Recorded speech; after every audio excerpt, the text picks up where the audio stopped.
ये as Indians एक important article है। ज़ीरो ओधा ने ये they put it up on their Substack. ये आर्टिकल इम्पॉर्टेंट क्यों है? बिकॉज़ ये एक बड़ा फंडामेंटल क्वेश्चन रेज़ कर रहा है, specially in the times of today when we are seeing strong economic headwinds. ये इस रेज़ करता है कि क्या मिडल क्लास स्ट्रगल कर रही है? ये बात करता है स्टैग्नेंट वेजेस की, राइजिंग इन्फ्लेशन की, राइजिंग कॉस्ट ऑफ लिविंग की। कैसे लोग इन चीज़ों को डील करने के लिए higher credit card debt and EMI debt and loans ले रहे हैं। what is this leading to for, or what does this mean for our middle class?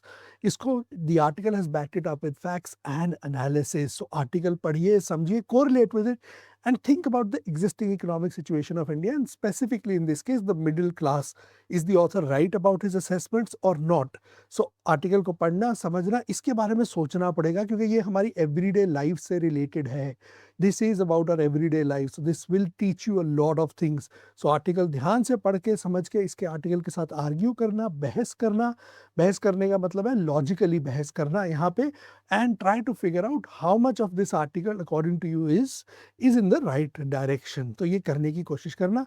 और सेकेंडली रीडलाइट.इन पे इसका आर्टिकल पढ़ने के बाद एनालिसिस देखना कितनी चीज़ें तुमने स्ट्रक्चरली, कितनी चीज़ें इसकी from a perspective of an RC तुमने अच्छे तरीके से समझ ली, जो तुम्हें हेल्प करेंगी अंडरस्टैंडिंग में, और क्या-क्या चीज़ें थी जो तुम मिस कर गए। ऐसे धीरे-धीरे एक आर्टिकल करके you will improve as a reader.